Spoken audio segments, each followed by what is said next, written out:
Welcome to Elevate, the masterclass where we dissect the elements of exceptional achievement and lifestyle design with a focus on personal growth and real estate investing. Now, here's your host, Tyler Chesser. Elevate Nation, welcome back. This is Tyler Chesser. I'm so thankful to have you here, and I'm blessed and grateful to be sitting with John Brenkus. John, how are you? I am blessed, grateful, and awesome. I love that. Wow, let's add awesome on there. I like that. That's good. You're always looking to one-up me. That's kind of what I feel these days, right? Wait, listen, it's always a competition. That's right. That's right. I know it is with you, and I know that you are an expert in peak performance and competition. So looking forward to having a great conversation today with you. And I want to welcome Elevate Nation back because it's really time to take it to another level. And I want to welcome you back to the show where it's our mission to identify how the best of the best raise the bar personally and professionally to achieve greatness in their lives and in real estate and beyond. Because this is a masterclass for leaders and those looking to achieve uncommon results. We're going to talk about the mindset, the habits, the routines, the systems, the strategies, and so much more from an individual like John who knows what really peak performance is all about so that you can apply that in your own life, so that you can create a life without limits or even more for yourself. And if you appreciate what we're doing, certainly be grateful if you subscribe to the show, if you give us a rating or review, 5-star rating if you're so inclined. It helps us reach more people. Our goal is to reach millions and millions of people with this message because guess what? You don't have to live a life of toleration. You don't have to live a life where you just tolerate the day-to-day. You can actually live a life of fulfillment if you commit to your own personal growth, if you commit to building practical vehicles in your life, whether it's a business, whether it's real estate, or so on and so forth. So with that said, I want to introduce you to John Brenkus, who has spent the last decade studying and popularizing the unique characteristics of the world's greatest athletes. A co-founder of Base Productions, he co-created the groundbreaking series Fight Science for the National Geographic Channel. The on-air host, co-creator, and executive producer of ESPN's Emmy award-winning show Sports Science. Sports Science has appeared in and produced over 1,200 segments that have been featured on ABC and ESPN's enormous sports platform. He's been featured in coverage of the Super Bowl, Monday Night Football, the NBA Finals, Sunday Night Baseball, and the Masters, just to name a few. I don't know if you've heard of any of those, just saying. Through Sports Science, Brenkus has appeared before 80 million people annually for the last decade, has won 6 Emmys, and has written a New York Times bestseller, The Perfection Point. His expertise in analyzing the performance behind all things sports science related has landed him in national endorsement deals with Ford, Nike, Adidas, Under Armour, Gillette, Nerf, Coors Light with Ice Cube, TaylorMade, and many more. John, I feel like I'm name dropping here, my man. Welcome to the show. Tell us a little bit more about yourself behind the bio. I was born and raised in Vienna, Virginia as a boy right outside of DC. I come from Virginia, grew up in Vienna, went to, high school, was somebody who was always very, involved in whatever it is I'm doing. I'm not a really good passive, sit back and let just things kind of happen.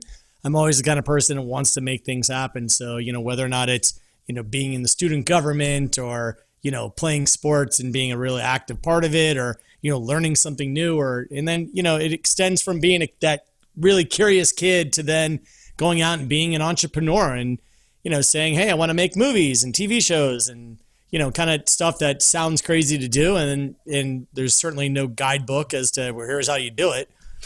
Just kind of went out and did it, and I'm incredibly grateful that the way that my path, led me was to the worlds of sport and science and ended up fusing those two things together. And sports science, certainly, I think made a little dent in the sports universe. And it came out in 2006 and originally, and, the iPhone didn't exist, sensors didn't exist. And, we created a program that was visually and educationally something that no one had ever seen.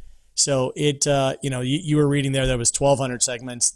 That bio was a little old. It was like 1,800 segments, and we won 6 Emmys and, just really sort of got a lot of notoriety in that space. And I've been able to parlay that success into other areas as well. So it's, I'm a good example of an entrepreneur who is very much like, take that first step forward and then figure it all out, because you can never figure it out before you actually take that step. Otherwise, you'd never take the step. That's a good point. And most of us, we build the plane on the way down after we jump off the cliff. And, many of us regret that in the moment, but we all know that, you do have to figure it out. You do have to improvise and seek that curiosity. And one thing that strikes me about you and what you've done is that you've been able to be a bit innovative in your thought and how you apply your curiosity of science as well as your curiosity with sport and peak performance and marry those two, which to me, that's what innovation is all about, is observing something in one field or one capacity that has really no relation, so to speak, to another, and apply that. And I find that fascinating. It really also strikes me about you is that you've just followed your curiosity so deeply, and it's led you to paths that have created, obviously a lot of success, but also an enjoyable and fulfilling life. So I would also be curious beyond that, have you always been driven, this high performer, or, is that just a part of your identity, or did that come from someplace? Tell me a little bit about that. Yeah, I've always been, the kid and now obviously the elder wise man, I'll refer to myself. I just had a birthday and I kind of want to forget how old I am now. But I've always just been really driven. And when people say, what's sort of your gift or whatever, for me, it's making something out of nothing. I just like when I say that, it's like coming up with an idea and inventing something is a lot cooler than latching on to something that already exists. Now, that's not for everybody, right? Because you obviously know, through your podcast and connections, there are a lot of people who get a job with an existing company and work their way up and they become gazillionaires and they branch off from there. I've always been the kind of person who's like, okay, what do I want to do? I'll figure out how to make that. So when we're, trying to make a movie, I made a movie, right out of college and, wrote a script and raised money and, slept on floors in New York to I didn't have any money and I had to figure it out. And that all those kind of experiences really shape they shape your worldview as to what is possible. And they also create a little bit of a sense of urgency. Like if it was easy, you would just be like, oh, I could just take my time. But when it's hard, you're like, dude, I got to get through this. I got to figure this out. So that sense of urgency is something that really has always driven me. And another thing that I like to point out is it's really important to be something. And what I mean by that is, when people try to be creative or they want to come up with a business or literally anything, you never want to be down the middle. You don't want to just say, I'm going to make a peanut butter and jelly sandwich with, just bread that doesn't have, that's kind of like, it's not stale, it's not perfect, it's not warm, and the jelly's not that sweet. If you're going to make it and make it something bold. So in everything that I've created, in everything that I embark on, you want to be something. And sports science is a great example. I mean, and mind you, in my career, sports science is just the best known property. We had 17 different shows that were all sport related, because once you get Fight Science came before sports science, and it really created that platform. Sports science just happens to be the best known, but we had car science and stunt science, animal science, universe science, homicide science, it went on and on and on. Anything you could put in front of the word science, we basically did. And that was being something, because the storytelling, you could be really dull and have a narrator that's just telling you something and you see some B-roll and that's that.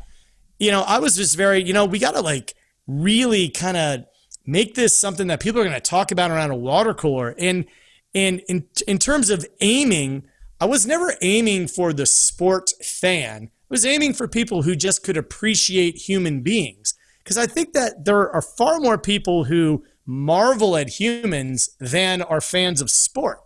So, for myself, I'll watch the championship of literally anything. I'll watch the knitting national championship. You get two people who are the best at anything and they're going to throw down, I'm in. And I'm going to watch that. And I like to call the idea about being something, I keep referring to it as the nirvana factor. It's, when Kurt Cobain and Dave Grohl and, we're in the studio. Can you imagine, if Butch, the producer, can you imagine if he hit the button and said, can we smooth out your voice, Kurt? People don't sound like that today. The melodic thing is selling and working, and let's be a little bit more like Poison, right? And we're like, we're going to the opposite end, and we're just going to be something. Like it, hate it. You need to make sure that you have an opinion about it, because being down the middle is, to me, on anything, there's just no upside, and it's safe. And that territory is really boring. So it's better to be big and bold and fail than to be down the middle and barely get by. Are you someone who's seriously looking to elevate your life, your business, your real estate portfolio, your cash flow, your deal opportunities, your access to opportunities, your network this year? Well, if that's you, then I invite you to visit CoachTylercom, because I'm currently opening up a few coaching spots for people like you who want to close the gap from where you are to where you want to be, and really, expand that beyond your wildest dreams and explode your business, explode your deal opportunities, explode your vision for what you're looking to create. If that's you, I invite you to visit CoachTylercom. I really have to tell you that this is not for everyone. This is only for those who are decisive. They're committed. They're willing to do whatever it takes. They're willing to invest time, energy, and resources into themselves to get to where they want to be and to live a life without limits, to elevate to a life without limits, which is really what we're all about on this show. If that is you, again, I invite you to visit CoachWithTyler.com. Again, that's CoachWithTyler.com. Absolutely. Stand for something. I mean, I couldn't be more inspired by what you're saying. And you know what? It is risky to do that, right? Not everybody's going to like you. Not everybody's going to agree with you. Not everybody's going to align with you, but who cares, right? You want to create raving fans in your business. You need to be bold. You need to be, a little bit outside the norm. You need to be yourself too. Would you say a little bit authentic? 100%. I mean, that idea of finding the authentic voice. And here's the other thing about be something. Be something that you can live with. That is you. That's a representation that you don't have to keep reminding yourself, what do I believe in again? Like that. And that's why, I'm a guy, I don't drink, I don't smoke, I don't do drugs. I'm married, I have 2 kids. When you look behind the scenes, you're like, let's peer into this guy's personal life. I'm boring. I'm faithful to my wife. I pay my taxes on time. I go to my kids' sporting events. I'm super supportive. I'm boring. I don't have any crazy personal stories. So the idea of okay, I live that life. So what do I stand for? Everything that I do, I want to make sure my kids can watch it, and my wife can watch it, and I can be proud of it.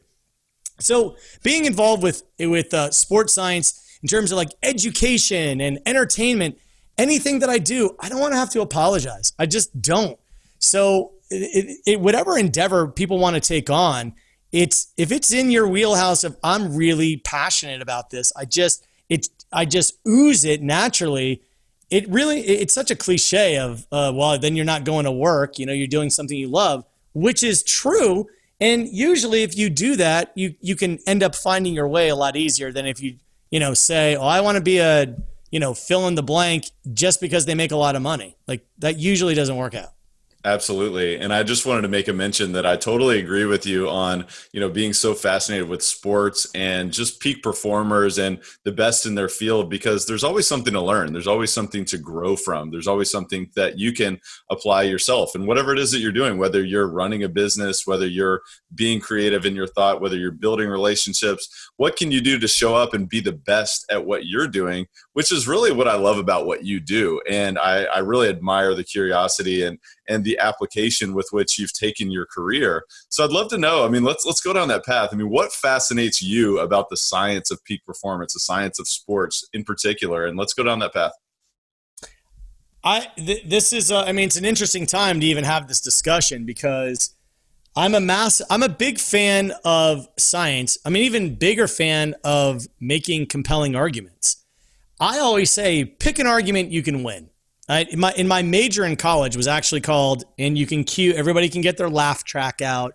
It was called Rhetoric Communication Studies, the theory of the argument. Everyone's like, bet all the athletes were taking that class. I'm like, well, I actually made it into my own major. So I did a bunch of independent studies that were all about entertainment and politics and religion and anything that's creating an argument that's designed to be persuasive, which is really the only thing that ends up mattering, right? Is I need to communicate a point and I want you to believe it. And I want you to believe it for good reason. I don't want to just force you into believing it. I want you to accept it as something that you now believe to be true. So when you watch an episode of Sports Science, and for those who aren't familiar, just go to YouTube, type in the word Sport Science, and there, a whole bunch of clips will come up. And when you look at it, it's funny because people are like, it's an objective look at a sport. It's really a very subjective look at, I'm trying to convince you of something. I'm trying to tell you how incredible Ray Lewis is. And I'm going to show you how incredible he is, because he obviously is one of the things he's famous for is for having a bull rush. So we had him go up against a SWAT team battering ram. So it was the bull versus the ram, who could generate more force by, knocking down a door. And we make this incredible, sort of visual presentation. It gets millions of hits on YouTube, and all of a sudden people are buying into the argument of, oh my God, I didn't realize how much force an NFL player, an NFL linebacker was able to generate. And the reason why I say it's an interesting time to do that is, but when we were starting out, when I said there was nothing, literally nothing like it. Like we were just doing stuff and coming up with numbers with sensors and fashioning them and trying to figure out how to develop these algorithms before we're like way ahead of the curve. Now there's so much data. We live in an era of data explosion that it feels as though it works against itself, because when there's too much data, you don't know what to make of it. And then when you don't know what to make of it, you have people extrapolating answers that are simply not true. And you kind of, when people manipulate numbers just to make their point, but it's taken out of context, to me, it becomes incredibly irresponsible. Now you're diminishing the strength of science and you're applying something through a very biased filter that you're convincing somebody of something that's just not true. And for me, that's irresponsible. I always wanted to say, all right, here's the argument that I want to make, and I need to prove it. And when you do 1,800 segments of anything, you would expect the scientific community to raise their hand and say, that's not true. We never had anybody raise their hand and say, that's not true, because I was so careful, and still am, careful with all the wording, careful with what we're doing. I want to make sure it's true. And if what I'm trying to convince the audience of turns out not to be true, those are some of the best segments we've ever done. I'm like, oh my God, you know what? What I thought was true is not. So I need to communicate to people. You might think you have to be holding on to a bat to hit a home run. As it turns out, you could actually let go, because the ball bat collision time is 3/1000ths of a second, or I'm sorry, it's 1/1000th of a second. And the amount of time that it takes the energy to reach the end of the bat to your hands is 3/1000ths of a second. So it turns out you could actually theoretically let go in that 2/1000ths of a second window and still hit the ball just as far. That's something I didn't expect. That's something I didn't know. And it becomes really compelling. Well, and what I love about what you did there is, you're really allowing people to compare and have a frame of reference in terms of force. Like you talked about Ray Lewis. It's like some people don't really understand how powerful these human beings are and these elite athletes are, or how athletic or how much force they use to jump off the floor or whatever. And it is fascinating. And I just find it to be fascinating just to learn and to put things within a frame of reference and have really a true understanding of how powerful that is. And I love the way that you delivered that. But I'd be curious to know, after your study and just really, following your own curiosity and providing these sort of frame of references, what sort of overarching patterns did you observe in terms of these elite performers, in athletics, which can then be applied to business or just creating and designing a fulfilling and a limitless life? I'd just be curious to know, what patterns did you observe? There are a couple. The biggest one is all high performers stay calm under pressure. That's by far any field, we've had, through Fight Science and all the other programs we've done, we've had, I've had the incredible honor of working with the world's greatest athletes and the world's greatest warriors. You get the Navy SEALs in there, you get, Army Rangers in there, you get Green Berets, you get people cut from a totally different cloth. And you see, well, what's the common denominator? Are they really superhuman? And at their core, every athlete and every soldier is human.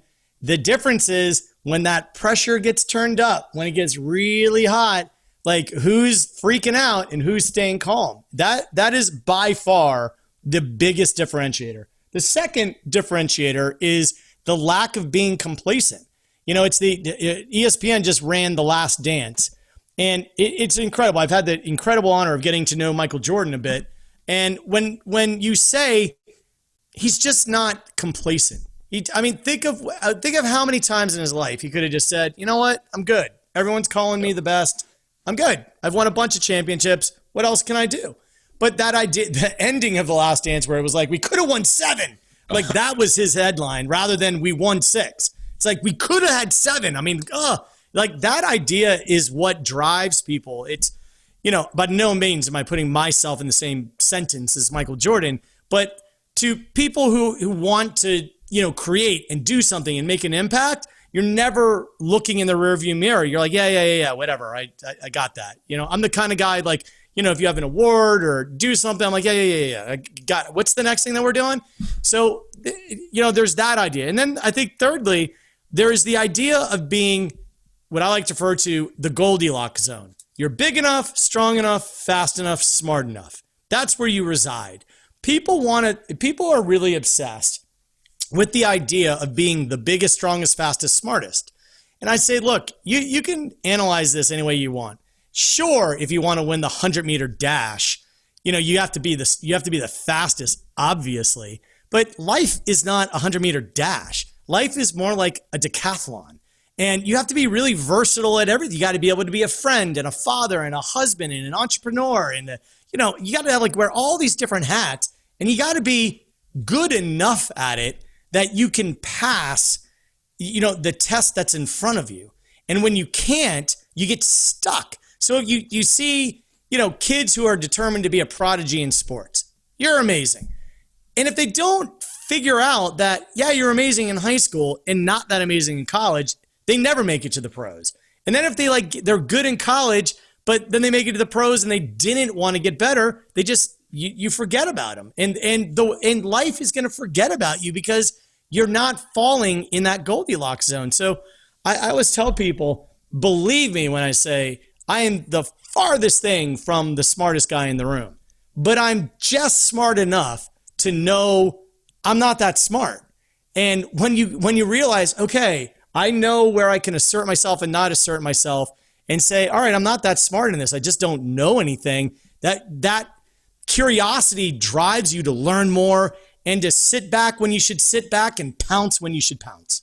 Yeah, no, that's amazing. And I think there's so much value in there. I just want to recap, the top 2, items that you just mentioned there is stay calm under pressure. I mean, the elite performers stay calm when the pressure's on. So what can you do to step into that? What can you do to train yourself from an internal standpoint to prepare for those moments? When the pressure's on, what can you do to, recognize that you've been preparing for this? What can you do to, master your own emotions and understand that, my adrenaline is trying to get me to perform, but if I'm not careful, it's going to take me outside of the zone of focus and so on and so forth. But also a lack of complacency. I think there's a ton of value in understanding that when you have a lack of complacency, you have a desire for growth and you have a desire to adapt and become something different because things are always changing. I mean, I know for sure myself and in the businesses that I'm involved in and the properties that I'm involved in, there's always a new challenge. So I've got to grow myself.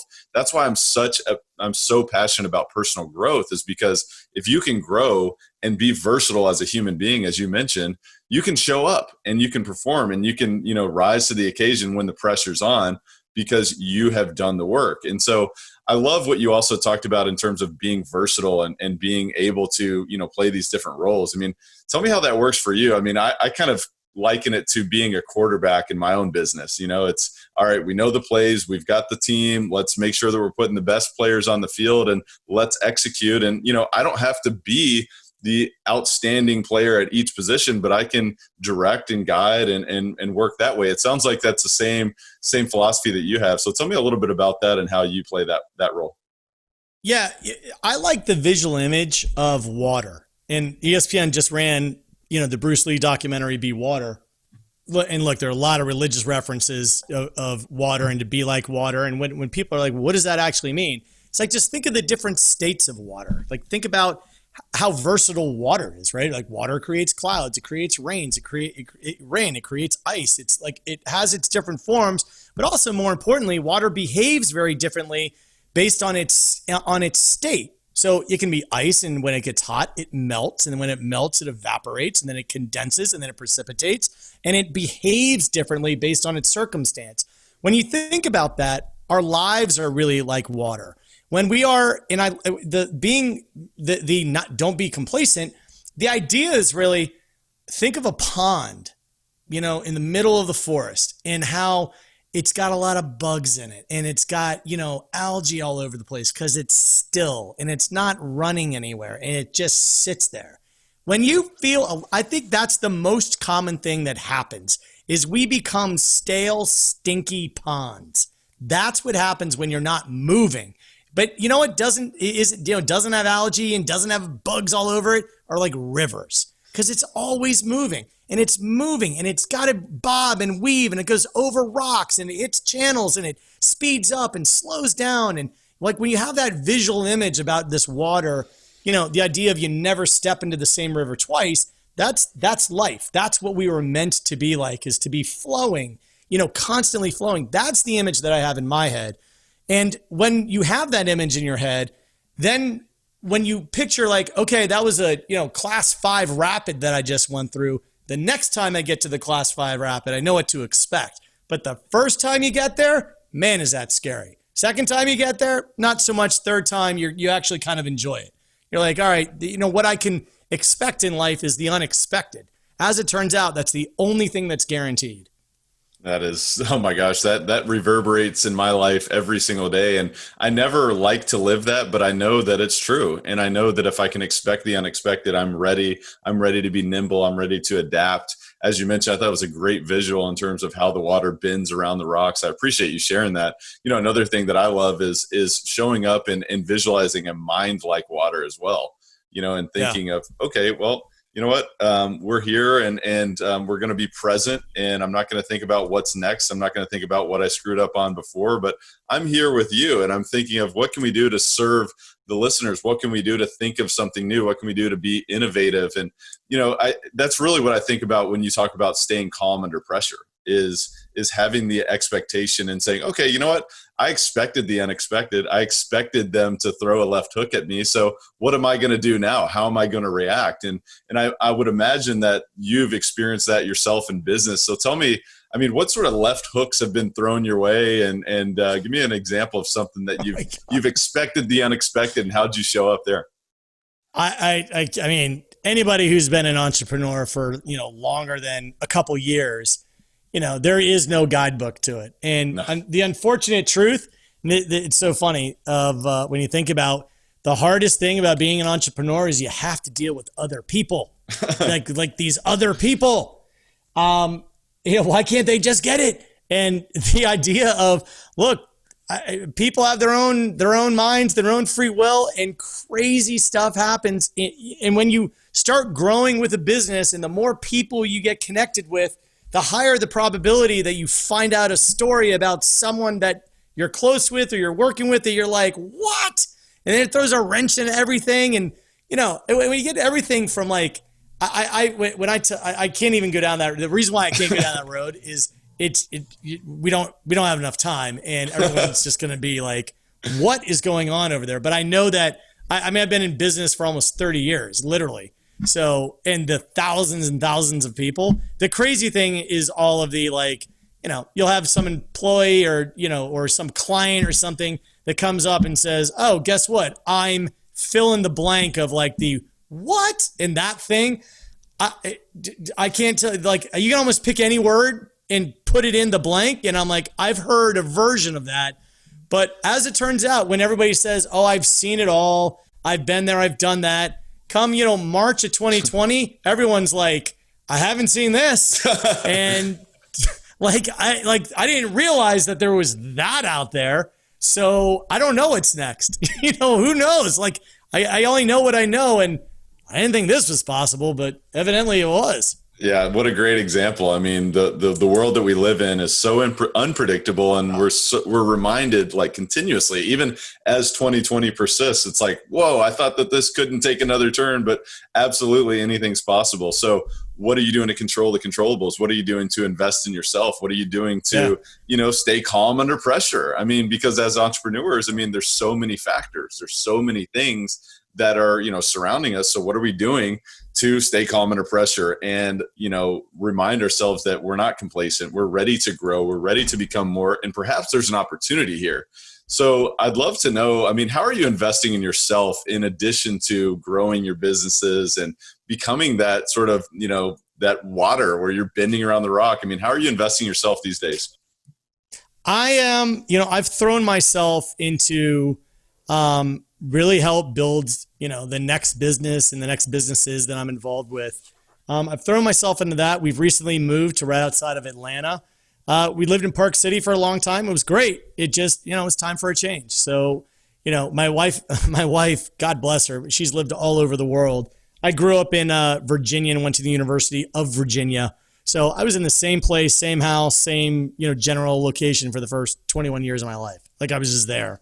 I went to Cocoa Beach for a vacation, so I wasn't particularly worldly.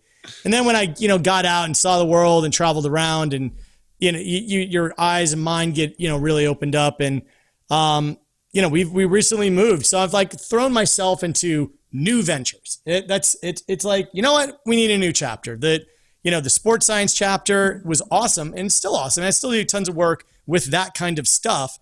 But it was all about, turning over a new leaf. So that's really the state that I'm in. It's that I'm part of a group called the Liminal Collective. Everybody should go check it out. It's incredible. The group of brilliant minds. I don't know why they have me, but I'm part of this group and, just incredibly smart guys called the Liminal Collective. They are, liminal is a word that it's funny because they wanted me to, I joined the group and I'm like, what does liminal mean? I have to look it up. Like I've never heard that word. It means the space in between. It's the time in between. It's that transition space. And I was in that for not a really long time, but there was a, 6 to 12 month period where you're just trying to figure things out. And now I'm much more into the groove and much more into all right, here's where we're heading. I've got my, sort of sea legs underneath me. You can feel the momentum. The universe is conspiring for us all to succeed. And now I kind of see the path, that's the next path. And it takes a lot of trial and error and figuring things out in order to get there. Yeah. And embracing that uncertainty. I mean, I feel like that's one of the themes, at least that I'm gathering from your journey is that you've just embraced uncertainty and you've recognized that there's no playbook, right? But you're willing to get your sea legs, as you said, you're willing to embrace that change. You're willing to, understand that you have to expect the unexpected. So tell me about, as you're continuing to grow, as you're putting yourself in new environments, as you're trying out, new ventures, you're really succeeding in new ventures. What are you most excited about these days? What's next for you? Tell you what, I'm super honored to be the CMO of the clean energy drink company, Kill Cliff. Kill Cliff is a clean energy drink company. There's a problem.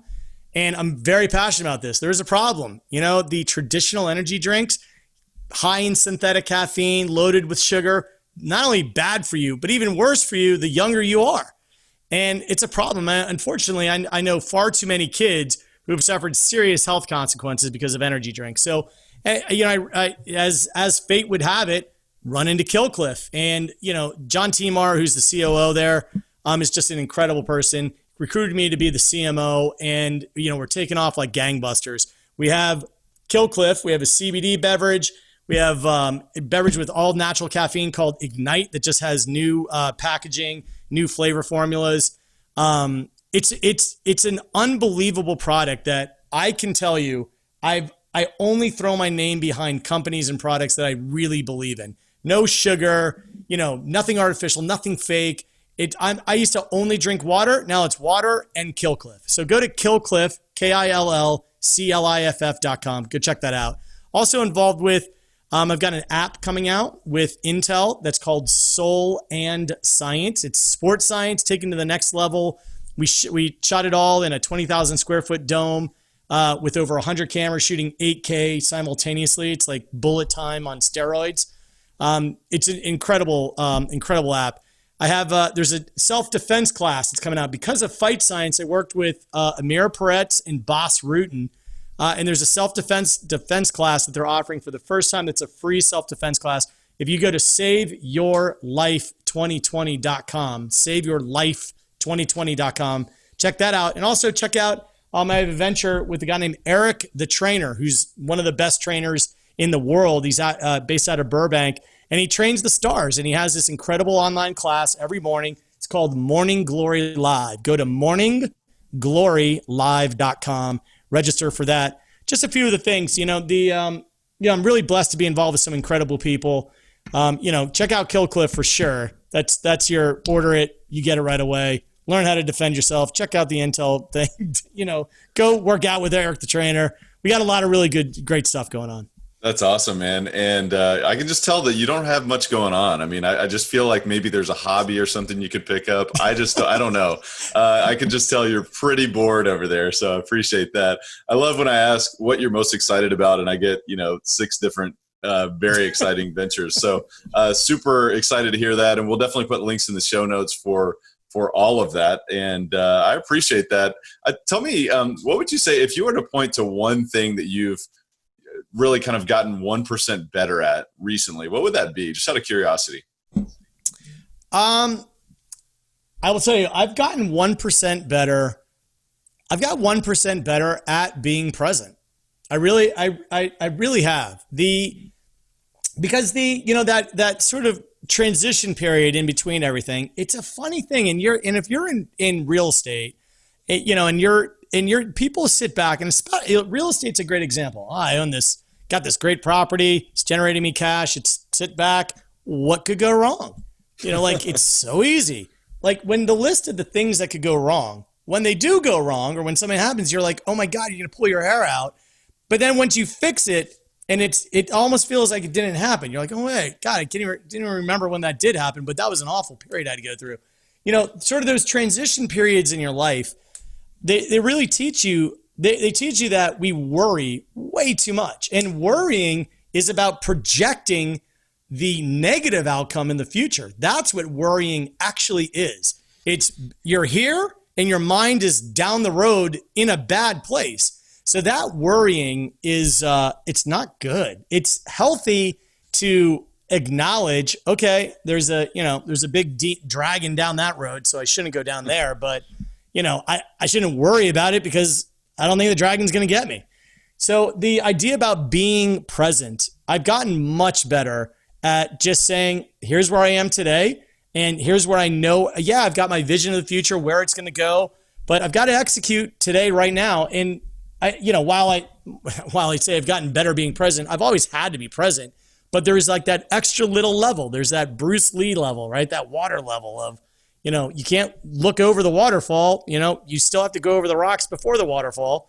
So be prepared for everything. So I would say that's what I'm 1% better at. This episode of Elevate is brought to you by CF Capital, a real estate investment firm formed by myself and my partner, Brian Flaherty, where we invest in multifamily real estate communities across the Southeast United States. If you'd like to learn more about our approach, our mission, our acquisition criteria, and how you can learn more about future opportunities, visit cfcapllc.com. Again, that's cfcapllc.com. Yeah, and I think that there's certainly a 2 millimeter shift from good to great, or great to excellent, or excellent to extraordinary.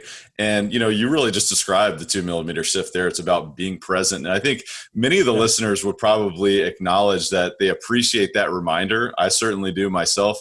It's a course correction, because I think many of us are aware of the fact that we need to be present.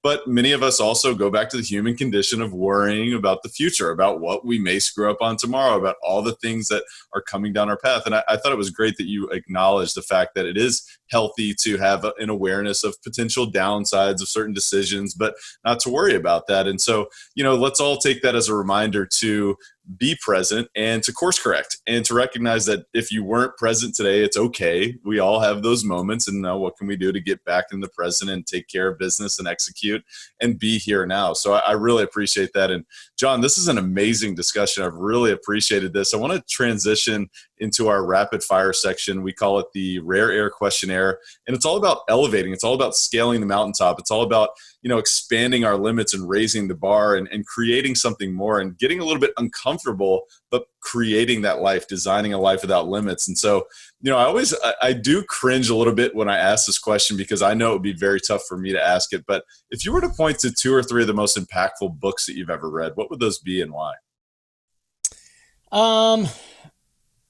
The Great Gatsby was an incredibly impactful book, not only because of the way that it's written, but because of the teacher I had when I read it. So I had Mr. Carbo. It was my junior year in high school, and he really taught me about consider the source. And when you read, I became a Fitzgerald fanatic. So it was really about considering the source of who's saying what, in what context, and how the language and the crafting of that language it's important to be able to recognize the way the language is crafted depends upon the source that's providing it. And it's more than just an art. It's a science and an art. So that book by itself made a massive impact on me. And if I had to choose, that's kind of like from my childhood. And if I had to say, obviously other than the Bible, we'll just put that as a given. But we'll say,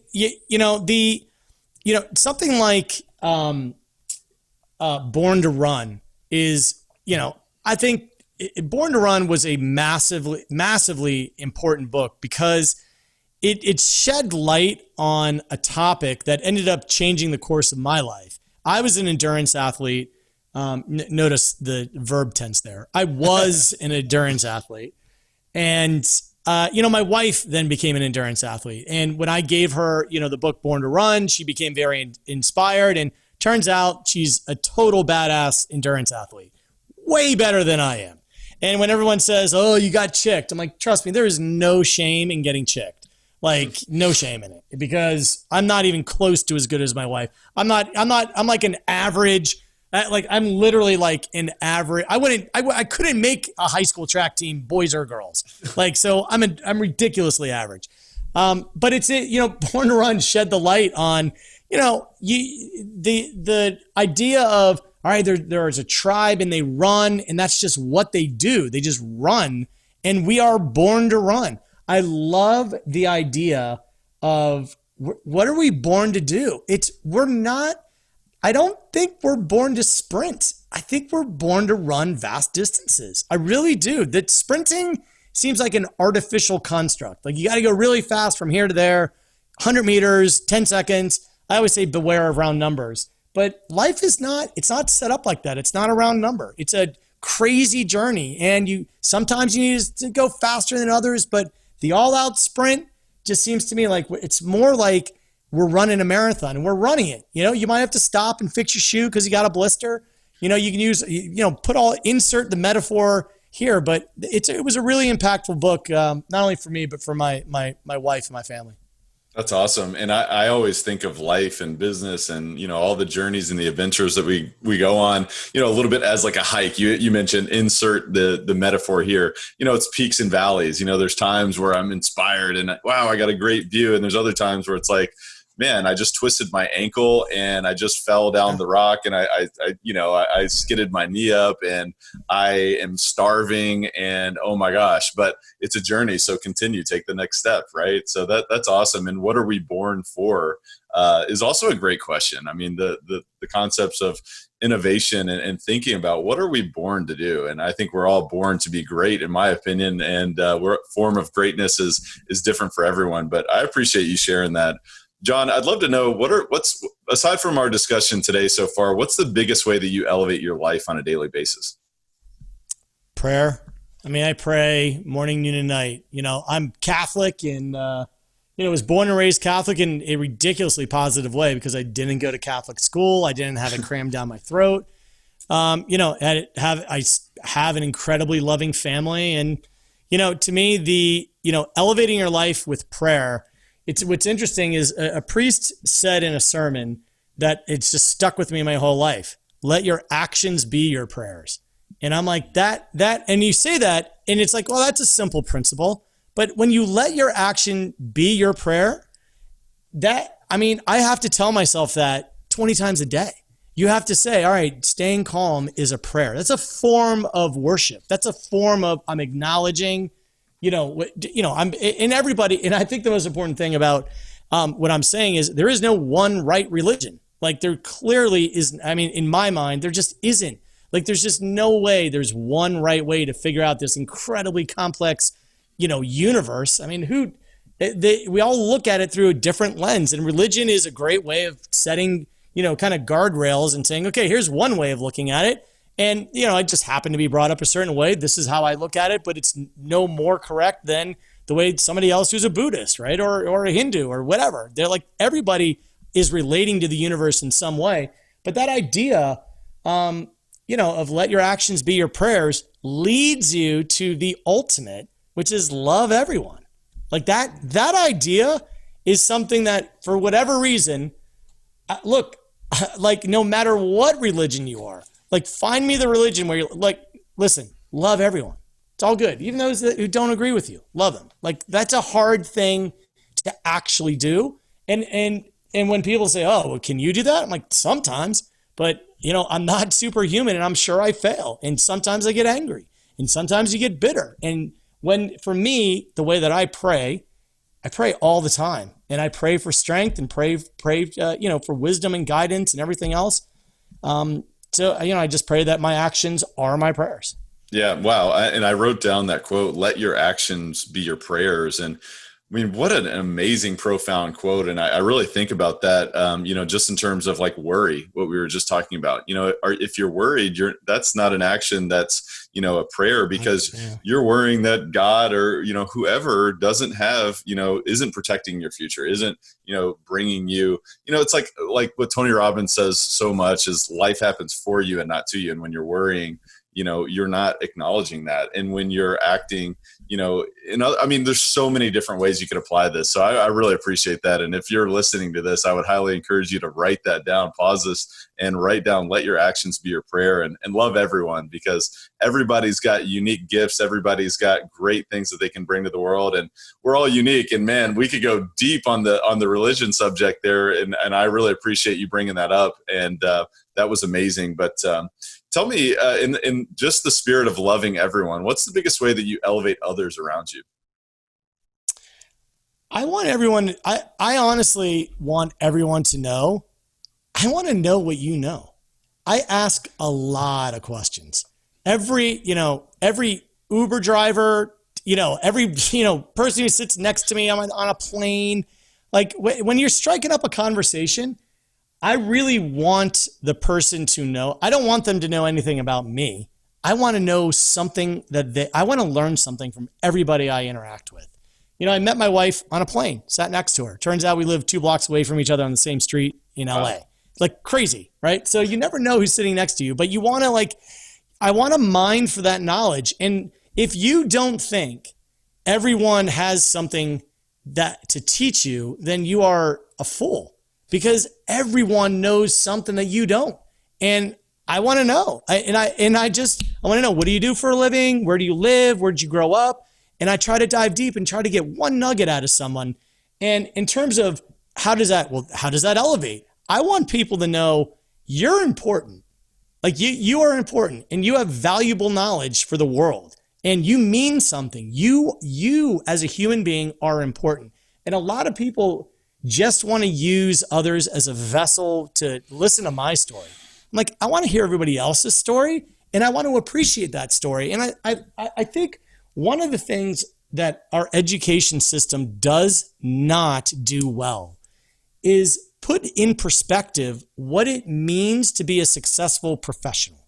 So we still are kind of mired in this idea of, I'm going to go to school, I'm going to go to high school, I'm going to graduate, I'm going to go to college, I might go to business school, then I'm going to go out, I'm going to work for a company, I'm going to wear a suit, and I'm going to, work my way up middle management, and blah, blah, blah, blah, blah, blah, blah. I'm like, where's the career day where we say, you know what? Here's how much a hairdresser makes. And here's the path that a hairdresser, goes down. My hairdresser in Calabasas, I always hold her up. She was 17. She started cutting my hair. I lived there for 13 years. I'm like, dude, this girl has made millions of dollars before any doctor even got out of school. I'm like, she's just, and she's doing what she loves. Where are we as a society saying, you know what? Here are the different paths you can go down. And in terms of elevating, getting back to your question is, whatever it is that you're doing, it literally doesn't matter what it is you're doing. As long as you love it, there is a way. Is money the way to gauge? No. Is it like, you don't know what those measuring sticks for success is other than happiness and joy and love. So I want people to know I'm interested in what everybody is doing because I constantly want to learn. Yeah, and everybody wins when you ask questions, when you ask more questions, when you ask better questions, and you truly listen. Not only can you learn something else, but someone else can recognize maybe subconsciously that, hey, I'm important. Someone else cares about me. Someone else cares. So what can you do to ask more questions? What can you do to listen to someone else and pour into them? And, it's like if anybody's read, How to Win Friends and Influence People, it is about, shut up and listen, go and talk. Go and let someone else tell you all about themselves. And there's so much more value beyond that as well. But John, this has been an absolutely outstanding conversation. Really, really appreciate you taking time. Is there any parting thoughts or words of wisdom that you'd share with Elevate Nation today? I really appreciate what you're doing, honestly, because positive energy begets positive energy. Very simple rule. And the more that we're positive and the more that we genuinely walk the walk, I challenge people every day. Are you actually allowing your actions to be your prayers? And are you actually loving everyone? Are you doing those things? I feel like what you're doing is you're saying, how do we pick each other up, right? Because we all get knocked down. So I really appreciate what you're doing. And I think that your audience, anybody who's a fan of your show is I'm a massive fan of them. Because it means they want to perpetuate positive energy. That's all we can do. Totally. And I think that we can change the world. I think that, together by spreading positive energy and recognizing that negativity will never win, it will never persist over positivity in the long term, and recognize that anything is possible and that we can share these ideas with each other. And really everything starts with an idea. So I appreciate your shout out to Elevate Nation, because I know we all feel that together. And I know that, even though there are challenges in this world, we can all come together and create that longer future. As you mentioned earlier, we're all born to run. We're running a marathon right now. We're in the the valley, so to speak, right now. But guess what? We're going back up that mountaintop, and I have no doubt about that. So, John, wow. I just want to thank you again for being here on the show. Tell the listeners how they can, stay engaged with you and learn more about what you do. I know you already talked about some of your businesses, but tell the listeners. Good. Yeah, you can go to me on Twitter at John Brenkus, JOHNBRENKUS_. And also, honestly, follow Kill Cliff. Go to SaveYourLife2020.com, go to MorningGloryLive.com, check out Soul and Science with Intel. I'm all over the place. Just Google my name and you'll see all the projects I'm working on. And honestly, I really appreciate the support. Drop me a line. Anybody who can, do a basic search, you can get in touch with me. Absolutely. And I will put links in the show notes there to everything, so where you can find John. So be sure to go follow him, go engage with him, and engage with his companies. I mean, he's got some amazing products. He's got some amazing services coming. And I want to encourage you to re-listen to this show, because I don't know about you, but I think there was some absolute gold nuggets of wisdom there, and some things that we can all apply, and we can share positivity. We can share opportunities with each other. And I want to encourage you to re-listen to the show and, take note of what are your top 3 key distinctions. I know one of mine, of course, is let your actions be your prayer. But what else did you glean in terms of insights from this show? What can you do to share that with someone else? Pay it forward. Because really, at the end of the day, the teacher is who learns the most. So what can you do to not only share this with someone else, but discuss with them, hey, these are some things that I'm applying to my life, to my business right now. And I want to encourage you to also take massive action, because at the end of the day, knowledge is only potential power, but action is really where the rubber meets the road. And at the end of the day, this has been an absolutely outstanding show. John, thank you so much for being on the show. And Elevate Nation, thank you for tuning in. Awesome. Thank you so much. God bless everyone. Thank you for listening to Elevate. If you enjoyed this episode, be sure to rate, review, subscribe, and pay it forward by sharing with a friend. Most importantly, take this opportunity to elevate your results by taking immediate action on what you learned. For more, visit elevatepod.com.